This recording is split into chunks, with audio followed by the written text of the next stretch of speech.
anak saya mondok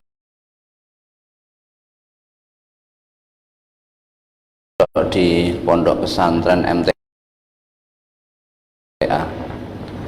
tapi sampai hari ini istri saya masih sedih pisah dengan anak saya. Sebenarnya ke pondok pesantren itu sudah menjadi harapan kami bertiga, dan alhamdulillah anak saya bisa masuk di sana. Kami bahagia, cuma yaitu kami merasa kehilangan ketenangan bersamanya selalu terlihat. Apa? Ketenangan? Kenangan bersamanya selalu terlihat. Mohon nasihatnya Ustadz, bagaimana caranya agar kami bisa sabar, agar kami bisa tegar, dan agar kami bisa bersemangat lagi. Ya, ini untuk semua ya, para wali santri, bukan hanya yang anaknya di pondok pesantren MTA saja ya, buat bapak ibu yang putra putrinya ada di pondok pesantren manapun, termasuk juga yang ada di sekolah-sekolah berasrama boarding school. Bagaimana caranya biar sabar? Ini masih sering menangis terus.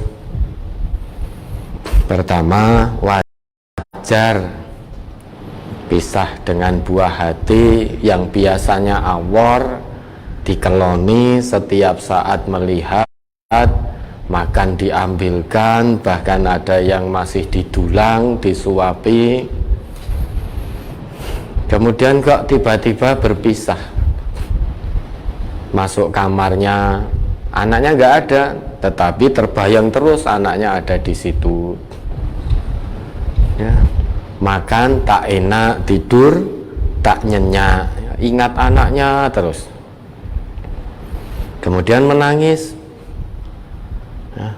Apa tidak boleh? Boleh menangis, pisah dengan buah hati yang dicintai, boleh. Satu hal yang wajar. Ya, satu hal yang wajar, namun jangan diperturutkan. Lebih baik bapak ibu menangis sekarang karena pisah dengan putra putrinya yang sedang menuntut ilmu fi sabilillah. Lebih baik menangis sekarang, pada akhirnya nanti putra putrinya paham tentang agama, kenal dengan Robnya, mengamalkan perintah Robnya dan tuntunan nabinya.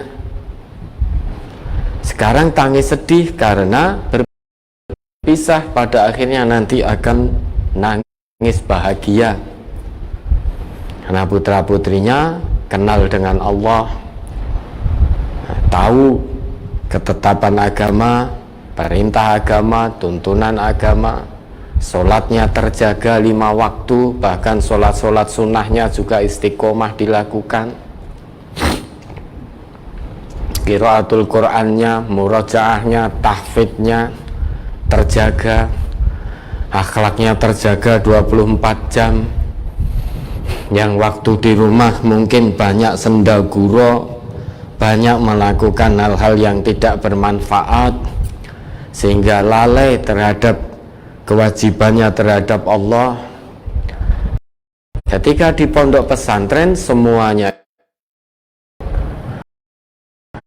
untuk tidak membelikan HP anaknya saja agar anaknya bisa main game online, banyak orang tua yang tidak tega. Nah, sekarang di pondok pesantren ustadz-ustadznya tega. Karena ini amanah. Ini calon generasi Islam di masa mendatang. Maka mari kita jaga generasi kita. Nah, kalau kita di rumah dengan kesibukan bapak ibu mungkin tidak bisa maksimal memberikan pengawasan pendidikan akhlak kepada putra putrinya, sehingga banyak waktu yang terbuang. Anak-anaknya tidak kenal agama, kenalnya hanya HP terus. Tadabbur tidak dilakukan, bagaimana mengamalkan? Ya, waktunya habis untuk hal-hal yang tidak bermanfaat. Maka tidak mengapa menangis sekarang, ya, menangis sedih, pada akhirnya nanti menangis bahagia.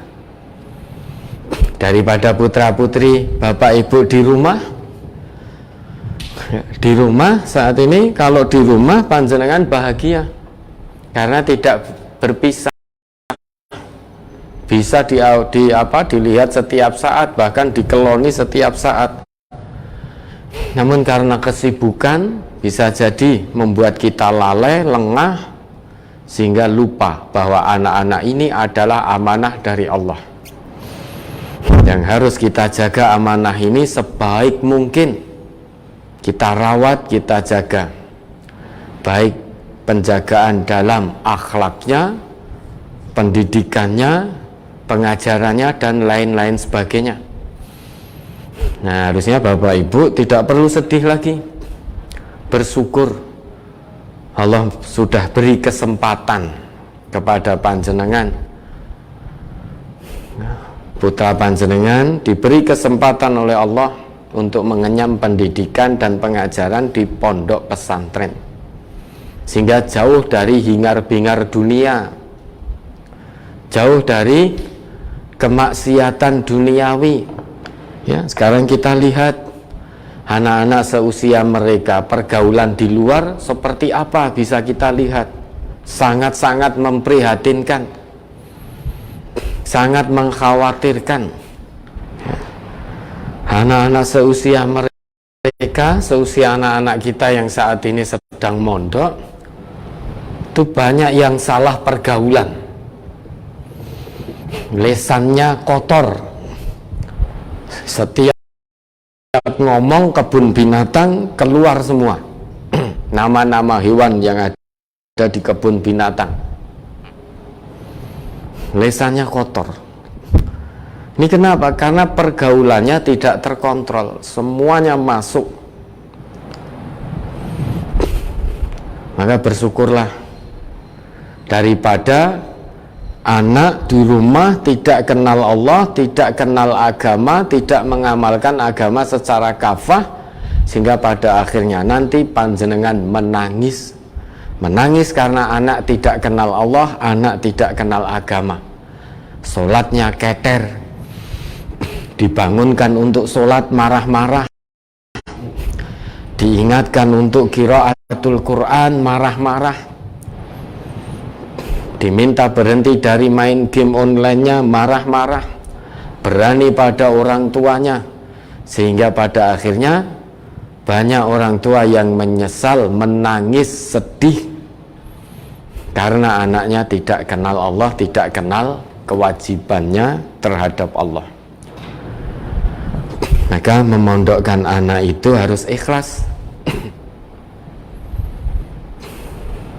Sudah menjadi satu konsekuensi ketika kita punya niat dan punya azam untuk menyekolahkan anak-anak kita di pondok, ya mesti konsekuensinya adalah kita berpisah.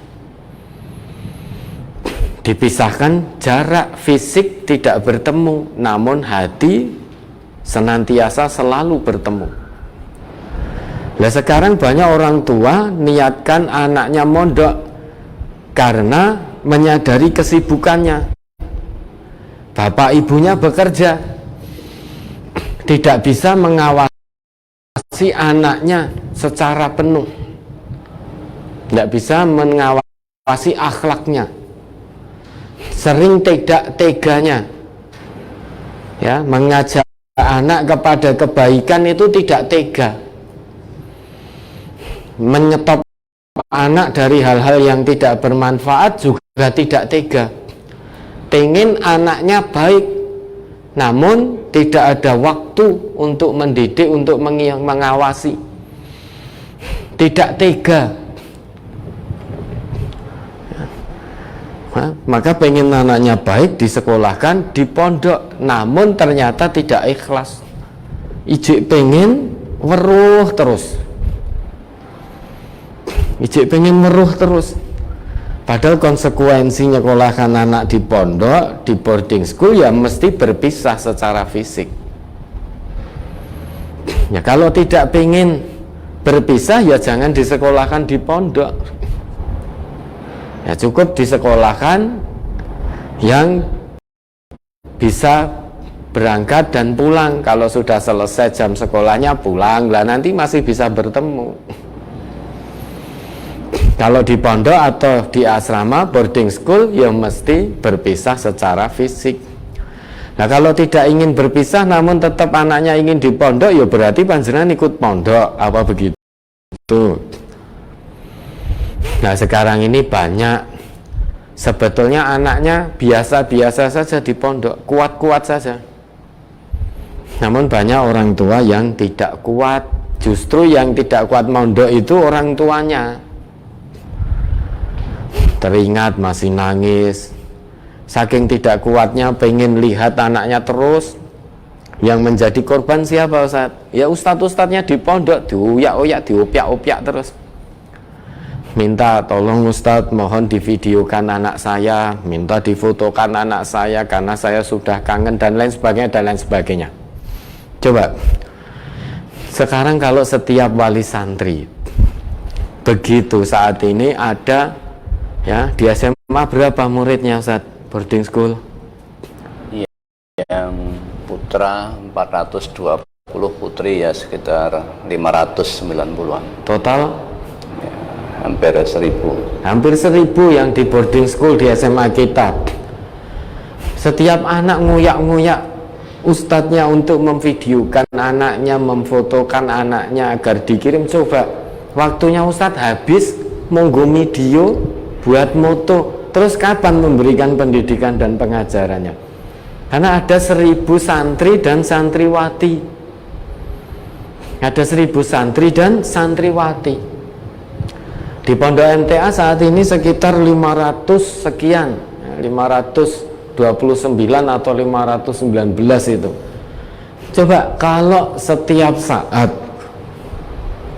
harus memfotokan, memvideokan, berarti waktu ustadz-ustadz kita yang di pondok maupun di SMP maupun di SMA habis. Ya, nanti foto ini, video ini dikirimkan, yang satu Mary, oh kok anaknya fulan difotokan, kok anak saya tidak, oh ustadznya pilih kasih, dan lain sebagainya, sehingga anak di pondok tidak mendapatkan pendidikan dan pengajaran yang semestinya karena waktu ustadznya habis. Kenapa? Kalau tidak menuruti apa permohonan wali santri, ustadznya nanti HP-nya bunyi terus. Pas kegiatan bunyi, pas ngajar bunyi, pas sore harusnya ustadznya juga olahraga bunyi, mau tidur bunyi, bahkan saat tidur pun juga bunyi. Sehingga ustadznya tidak ngurusi santrinya tapi ngurusi orang tuanya. Habis waktunya. Kalau tidak dituruti, ya telepon ustadznya atau WA-nya dengan nada sedikit marah. Ustadz, saya sudah WA sejak tadi pagi, kenapa tidak dibalas-balas? Saya kan juga punya hak mengetahui kondisi anak saya. Nah, itu anak saya, kenapa saya nggak boleh mengetahui kondisinya? Ya kalau begitu, bapak ibu saja yang mondok, putranya biar di rumah. Kan yang ingin diurusi bapak ibu. Maka kalau memang punya niat menyekolahkan anak-anaknya di pondok, di asrama, sekolah berasrama, harus ikhlas. Sehingga kalau kita bisa ikhlas, kita insya Allah tidak akan intervensi, memberi masukan, iya, namun tidak mengintervensi. Oh Ustadz, ini anak saya sukanya. Nah ini belum lagi Ustadz kita jadi kurir. Ya, pertama foto-foto, diminta video dan lain sebagainya. Wali santri menyebutkan satu persatu dan kelasnya. Tolong Ustadz, putra saya kelas ini, asrama ini, kamar sekian, tolong difoto, divideokan. Belum lagi Ustadz, mohon maaf mengganggu waktunya anak saya ketika di rumah sukanya makan nasi goreng yang agak pedas, suka bakso, suka sate kambing, sate ayam, ikan bakar dan lain sebagainya, tolong dibelikan Ustadz, nanti uangnya saya ganti. Dan tidak sedikit wali santri yang mengirimkan uang dengan ada kelebihannya sebagai upah. Nah, kalau sudah begini maka ustadz-ustadz yang di pondok, di pembina yang di asrama akan pelo. Tahu pelo? Tidak bisa menolak permohonan wali santri karena dikirim uang dan ada uang lebihnya. Maka ini tidak boleh, ya. Ustadz yang ada di pondok MTA maupun di SMP MTA maupun di SMA MTA maupun di lembaga-lembaga pendidikan MTA tidak boleh, ya, menjadi kurir seperti itu. Kewajiban kita, tugas kita bukan untuk menjadi kurir. Coba keluar pondok, saya tanya kemana? Ustadz, ada WA dari orang tua, anaknya minta sate ayam biar kerasan, saya belikan. Setelah itu selang berapa lama ada yang keluar lagi kemana? Membelikan nasi goreng, membelikan ayam bakar. Loh, kamu di sini jadi kurir atau jadi apa? Kalau kurir ya sudah, ya, ngelamar saja jadi petugas kurir, kirim-kirim makanan, home delivery. Ya, kalau begini nanti kamu pelo, karena merasa sudah mendapatkan bayaran dari wali santri, sehingga pelo, sehingga tidak baik. Ketika ada seorang santri melanggar nidom syariat maupun nidom ma'had maupun nidom, ya, sekolah yang ada asramanya ini, ustadznya tahu, oh ini kemarin putranya atau putrinya fulan dan fulanah yang sudah memberikan upah saya saat saya keluar beli nasi goreng untuk anak-anaknya. Jika mau menegakkan sanksi itu tidak sanggup, pelo, karena ada hubungan kedekatan itu tadi, sehingga tidak adil nanti jadinya. Maka ini mohon, ya, ini pertanyaan yang bagus, sekaligus mohon dengan sangat seluruh wali santri jangan lagi ngoyak-ngoyak ustadz-ustadz yang ada di pondok maupun di SMP SMA kita yang berasrama untuk hal-hal kepentingan pribadi anak-anaknya. Insya Allah putra panjenengan, putri panjenengan meski terpisah secara fisik di pondok, di boarding school, di asrama kita, tidak ditelantarkan, diurusi, diperhatikan, bahkan perhatiannya, pengawasannya lebih, ya, karena kita memperhatikan 24 jam. Nah, santri-santri baru ini ya kadang ustadz-ustadznya dulang juga kan, mogok nggak mau makan, pengen pulang dan lain sebagainya. Akhirnya ada ustadznya nyuapi, nangis di pojok-pojok asrama itu. Oh, bagaimana Ustadz? Sudah, biarkan, ya, biarkan anak-anak kita sedang berproses. Mereka calon generasi Islam yang harus tangguh, tahan banting, tidak mudah menyerah, tidak putus asa, ya, tahan banting, bisa survive di setiap kondisi. Biarkan mereka berproses. Nanti masalah dengan temannya, anak saya nangis ini, biarkan. Nah, memang prosesnya harus begitu. Kan tidak mungkin selamanya panjenengan tunggui putra putri panjenengan. Nanti satu saat akan panjenengan tinggal. Lah kalau terus dinina bubukkan, terlalu dinina bubukkan, tidak diberi kesempatan untuk berproses agar tangguh jiwanya. Nah nanti kalau panjenengan sudah dipanggil oleh Allah, apa yang akan terjadi dengan putra putrinya? Maka melempem nanti, generasi Islam melempem. Baru menemukan masalah sedikit, menyerah. Menemukan masalah sedikit, putus asa. Ya nanti anak saya nangis, biarkan nangis. Ya. Kalau nangis berarti tandanya manusia itu bisa mengeluarkan air mata. Biar pokoknya apa yang dilihat oleh anak-anak kita, apa yang didengar oleh anak-anak kita, apa yang dirasakan oleh anak-anak kita di pondok maupun di asrama, itu adalah pendidikan untuk kebaikan mereka. Jiwa mereka biar kuat, biar tangguh, maka perlu dilalui prosesnya. Kedisiplinannya harus diajarkan sejak dini. Karena mereka ini calon pemimpin-pemimpin umat di masa mendatang, mundzirul qaum. Ya, orang yang akan memberi peringatan kepada masyarakatnya.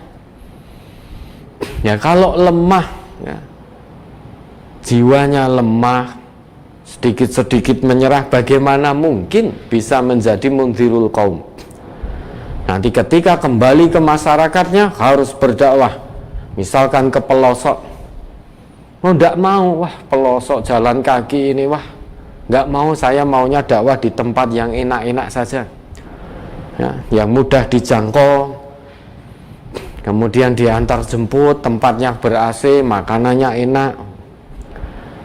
Mundzirul qaum bukan seperti itu.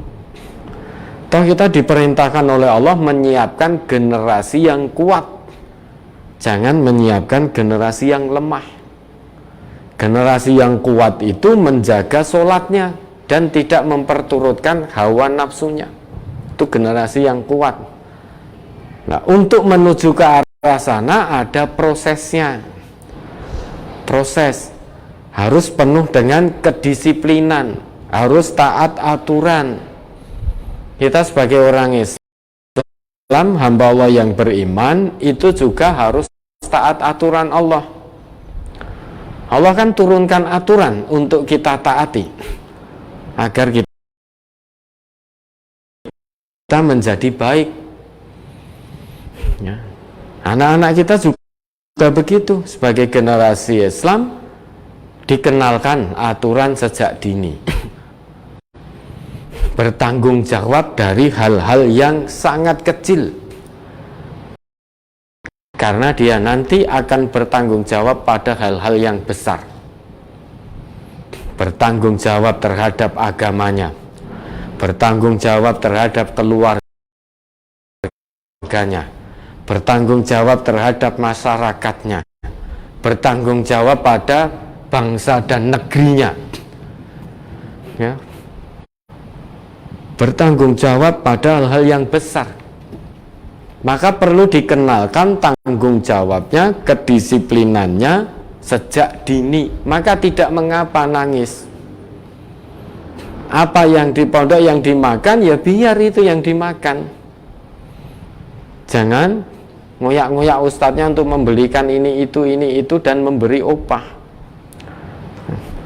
Maka ya, kalau ini ada satu ustadz pondok dan asrama yang melihat ini, mendengar, tidak boleh panjenengan, ya, tidak boleh panjenengan menjadi kurir dari wali santri, tidak boleh. Nanti kalian panjenengan akan pelo.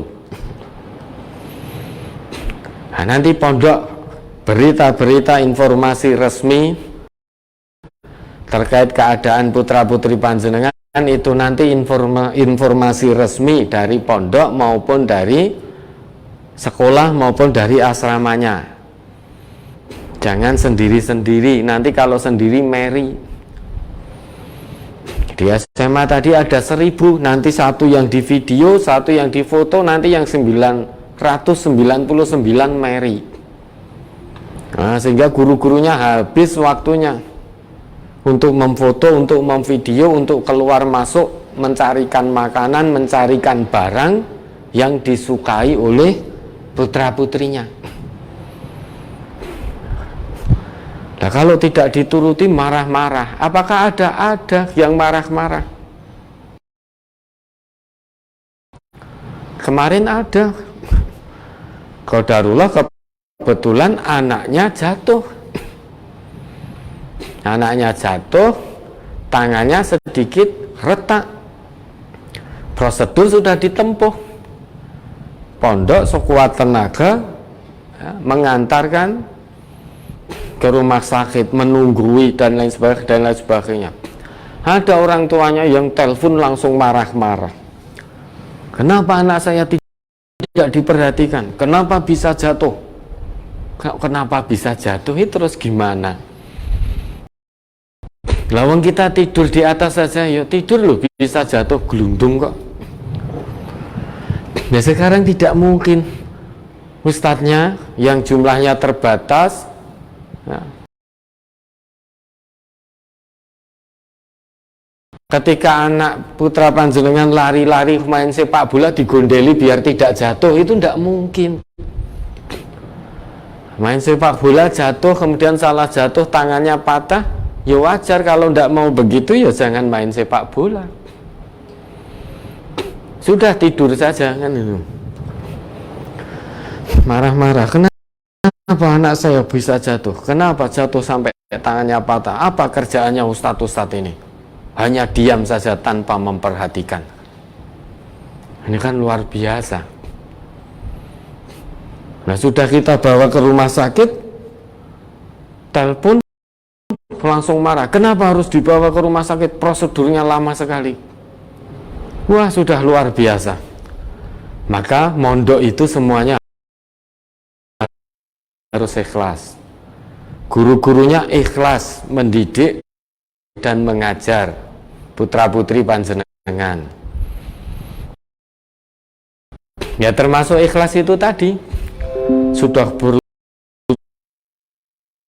maksimal, tenaga, pikiran, waktu dicurahkan, ternyata masih dimarah-marah. Maka sejak semula ya, kami sampaikan kepada guru-guru yang ada di pondok, kami sampaikan mulai detik ini kita ini harus siap, harus ikhlas lahir dan batin dibenci oleh sebagian wali santri. Karena apa yang kita lakukan ya, raketang itu apa bahasa Indonesianya? Ya, tetap akan ada 1, 2, 3 wali santri yang tetap menyalahkan. Maka jangan dibalas dengan kemarahan, diterima dengan ikhlas. Apapun nanti yang kita dengar dari wali santri kita, terima dengan ikhlas dan tetap dengan santun bertutur kata dan tetap mohon maaf. Pangapunten Bapak Ibu, mohon maaf atas kekurangan kami. Nah, itu harus kalian lakukan. Siap dibenci. Nah, ikhlas dibenci oleh sebagian wali santri. Karena apapun yang kita lakukan akan salah di mata sebagian wali santri karena berkaitan dengan putra-putrinya. Berkaitan dengan putra-putrinya. Maka harus ikhlas. Santrinya, santriwatinya juga harus ikhlas. Ikhlas dididik, ikhlas diajar. Kalau melanggar nizam, ya harus ikhlas menerima sanksi. Lah, wali santrinya juga harus ikhlas. Anaknya melanggar nizam, ada sanksi di pondok, di asrama yang harus ditegakkan, ya diterima. Jangan lantas melakukan lobby gara-gara kenal dekat dengan guru-gurunya. Ustadz, mohon maaf, anak saya itu pasti tidak sengaja Ustadz. Mohon maaf, jangan dihukum dan lain sebagainya dan lain sebagainya. Nah ini Bapak Ibu berarti tidak ikhlas. Semuanya itu harus ikhlas ya. Memondokkan anak semuanya harus ikhlas. Ikhlas berpisah, ikhlas untuk anaknya mendapatkan pendidikan dan pengajaran. Guru-gurunya ikhlas mendidik dan mengajar. Semuanya hanya mengharap ridha Allah. Nah, ikhlas itu apa? Ikhlas itu berarti ada usaha kita untuk menjernihkan, membeningkan, memurnikan hati. Ikhlas itu beda dengan kholis. Ya, kalau kholis itu artinya murni. Dari kata kholaso, orangnya disebut kholis, murni. Kalau ikhlas dari akhlaso, orangnya disebut mukhlis. Sehingga ada tambahan hamzahnya di depan. Jadi akhlaso. Sifatnya disebut ikhlas. Orangnya disebut mukhlis, maka fad'allaha mukhlisina lahuddin, kan begitu. Nah, ada tambahan hamzahnya berarti harus ada usaha. Kalau kholis itu murni. Misalkan air ini kholis murni, bening, jernih, tidak ada campurannya. Kemudian kemasukan kotoran. Lah saya berusaha menjernihkan air ini dari kotoran-kotoran tadi. Maka disebut mukhlis, sehingga ada usaha. Nah, panjenengan sudah membondokkan anak tetapi masih sering nangis terus, kenangan-kenangannya terbayang terus. Nah, bagaimana? Maka harus menjadi orang tua yang mukhlis, usaha, lakukan. Ya, dilawan bagaimana kenangan itu biar tidak menyebabkan kesedihan yang terus-menerus dan berlarut. Ya, harus diusahakan. Dipahami bahwa yang memiliki anak saya yang sesungguhnya adalah Allah. Maka apa hak saya menghalangi anak saya untuk mondok, untuk lebih dekat kepada Robnya? Karena yang maha memiliki anak saya bukan saya bukan pemiliknya. Saya ini hanya dititipi oleh Allah untuk merawat, untuk mendidik. Nah, maka salah satu pendidikan yang baik sudah ditempuh. Allah beri kesempatan putra-putrinya mondok, maka harus bersyukur. Selain itu doakan, mudah-mudahan anaknya kerasan, mudah-mudahan anaknya bisa dengan lancar mengikuti pendidikan dan pengajaran yang ada di pondok maupun di asrama. Nah, setelah itu bismillah, berazam kepada Allah untuk mengikhlaskan anak-anaknya dididik, diajar, didekatkan kepada agama, diawasi akhlaknya, kemudian diawasi, dididik ya, pengamalan agamanya secara kafah. Nah, pada akhirnya nanti panjenengan akan nangis bersyukur, nangis karena syukur anaknya taat kepada Allah.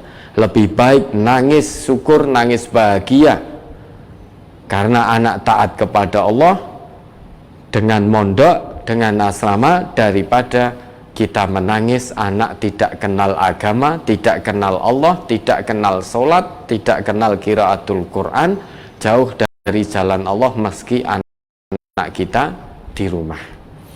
Ya, mudah-mudahan bisa dipahami. Ada lagi?